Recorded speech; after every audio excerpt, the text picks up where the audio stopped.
एक कैदी जो पैरोल पर जेल से रिहा हुआ था लेकिन कभी वापस नहीं लौटा।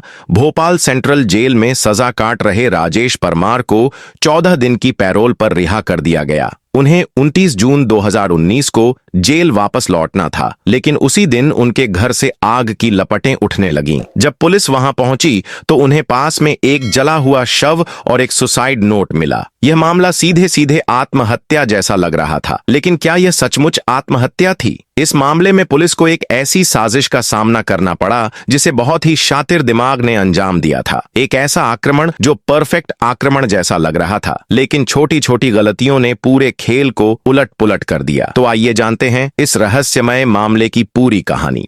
29 जून 2019 को भोपाल में मिला था एक कैदी का शव, मध्य प्रदेश की राजधानी भोपाल का सेंट्रल जेल। साल 2019, तारीख 29 जून। इस दिन पैरोल पर जेल से निकले कैदी को लौटना था। 14 दिन की पैरोल पर जाने के बाद जेल प्रशासन को भी उसके लौटने का इंतजार था। तभी जेल प्रशासन को लोकल पुलिस से एक सूचना मिलती है। सूचना थी कि उस कैदी की मौत हो गई है। हत्या के केस में उम्र कैद की सजा मिलने और जेल की जिंदगी से परेशान होकर उसने घर में ही आत्मदाह कर लिया। लोकल पुलिस ने बताया कि कैदी ने एक सुसाइड नोट भी छोड़ा है, हैंडराइटिंग भी उसी की है और मौत की वजह भी बताई है। इसलिए अब उसके शव का पोस्टमार्टम कराकर केस को बंद करने की तैयारी है। ये जानकर जेल प्रशासन भी उस कैदी के केस को बंद करने के लिए लोकल पुलिस के फाइनल रिपोर्ट का इंतजार करने लगा। जिस कैदी की मौत हुई थी उसका नाम था राजेश परमार, उम्र तकरीबन 34 साल। वह मध्य प्रदेश के भोपाल के नीलबढ़ एरिया के हरिनगर में रहता था। इस पर साल 2014 में एक हत्या का आरोप था। उसी केस में इसकी गिरफ्तारी हुई थी। साल 2016 में उसे कोर्ट ने आजीवन कारावास की सजा सुनाई थी, जिसके बाद से वो जेल में ही था।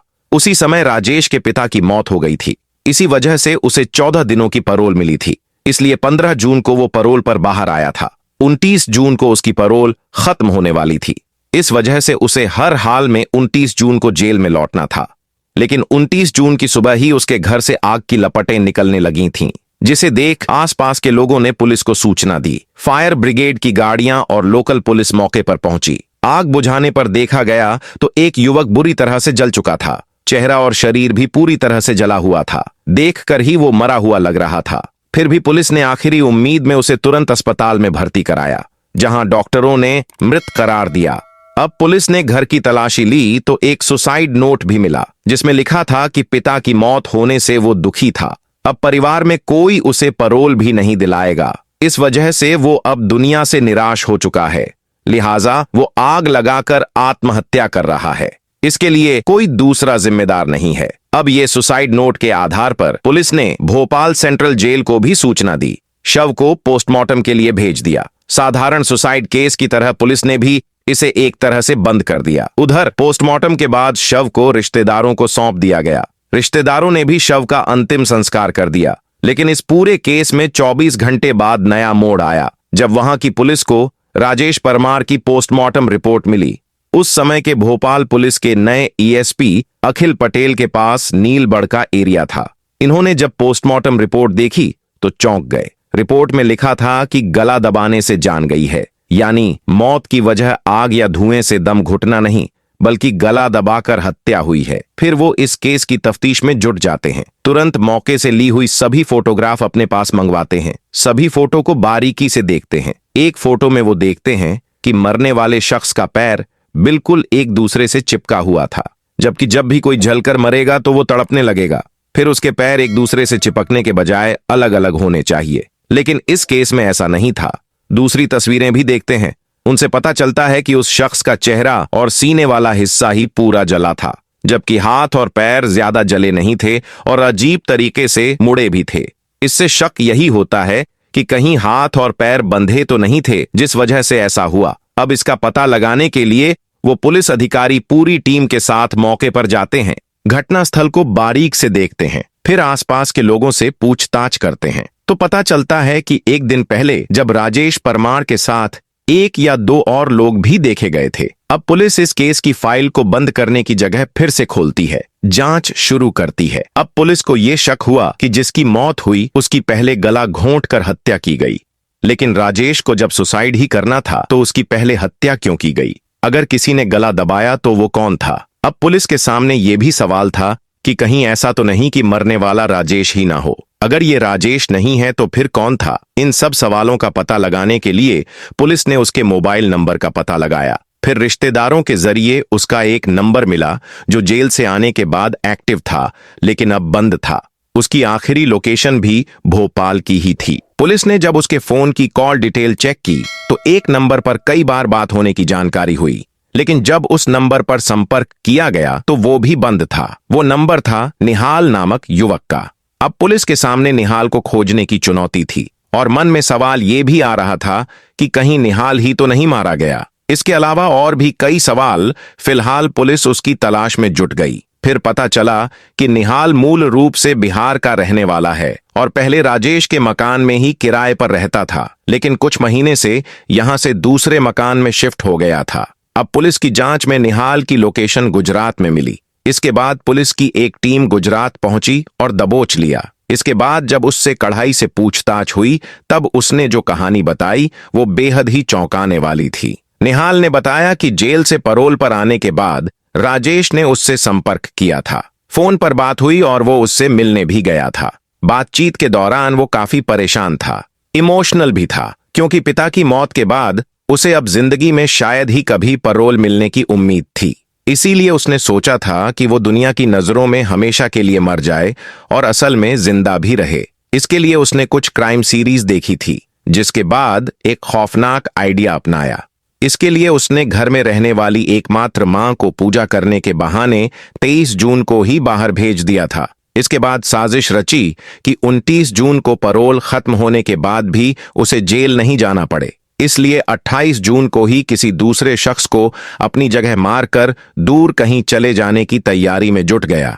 इस काम में मदद के लिए उसने मुझे बुलाया, लेकिन मैंने साफ मना कर दिया। इसके बाद उसने 1 लाख रुपये का लालच दिया और कुछ पैसे एडवांस में भी दिए। इसीलिए उसके झांसे में आ गया। इस तरह 29 जून को पैरोल खत्म होने से ठीक एक दिन पहले यानी 28 जून को ही हम दोनों की मुलाकात हुई। 28 जून की शाम को ही दोनों घर पर ही फोन छोड़कर घूमने निकले ताकि लोकेशन ट्रेस ना हो सके। इसके बाद एक पेट्रोल पंप के पास राजेश को अपने ही उम्र और लंबाई वाला एक युवक मिला। उस युवक ने अपना नाम राजू रैकवार बताया था और दोनों फिर बातचीत करते हुए दोस्त बन गए। बातों ही बातों में दोनों ने राजू को घर पर पार्टी करने और शराब पीने के लिए तैयार कर लिया। राजू मजदूरी करता था, इसलिए खाने और शराब के लालच में तुरंत तैयार हो गया। राजू भी दोनों के साथ राजेश के घर पर आ गया। यहां पर राजू को इन दोनों ने खूब जमकर शराब पिलाई। जब उसने अपना होश खो दिया तभी राजेश ने उसकी गला दबाकर हत्या कर दी।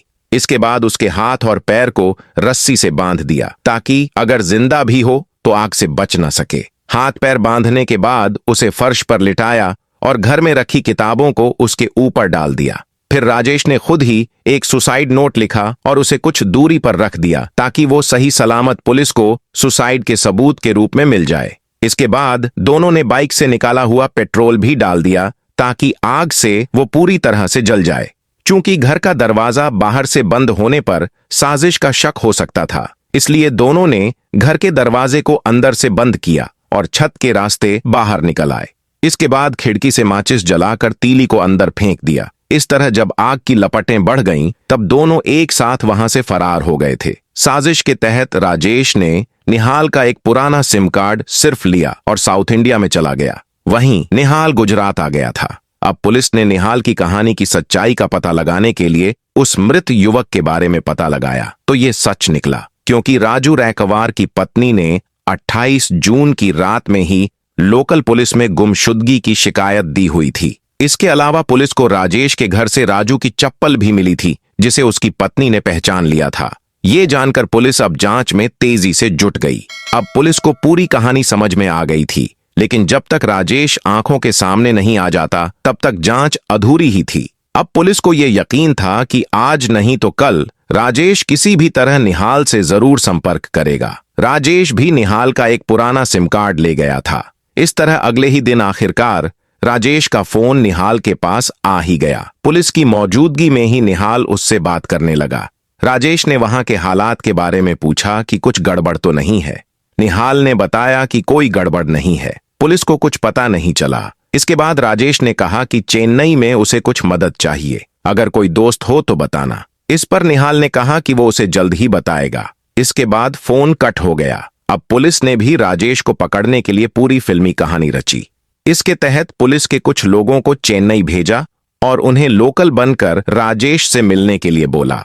इस तरह निहाल ने राजेश को चेन्नई में रहने वाले अपने एक दोस्त का जिक्र करते हुए उसका फोन नंबर शेयर किया, जिसके बाद राजेश पुलिस वाले को ही निहाल का दोस्त समझकर उससे बात की और मिलने गया। जैसे ही राजेश ने लुंगी और माथे पर तिलक लगाए, दो युवकों को निहाल का दोस्त समझकर मदद मांगने पहुंचा, तभी उसे पकड़ लिया गया। इस तरह पुलिस ने एक ब्लाइंड मर्डर केस का खुलासा करते हुए 8 जुलाई 2019 को पूरे केस को मीडिया के सामने लाया था। इस केस के बारे में खुद आईपीएस अधिकारी अखिल पटेल कहते हैं कि ये केस कानून की आंखों में धूल झोंकने वाला था, लेकिन जब बारीकी से केस की जांच हुई तो पूरा सच सामने आ गया।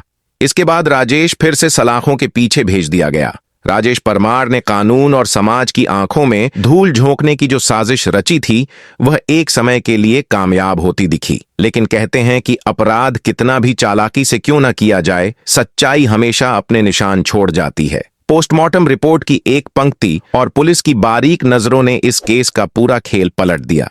जिस चालाकी से राजेश ने अपनी मौत की झूठी कहानी गढ़ी थी, उसी चालाकी से पुलिस ने उसकी असलियत उजागर कर दी। आखिरकार कानून के लंबे हाथों ने उसे फिर से जेल की सलाखों के पीछे पहुंचा दिया। ये मामला इस बात का सबूत है कि अपराधी कितना भी शातिर क्यों न हो, सच्चाई देर सबेर सामने आ ही जाती है।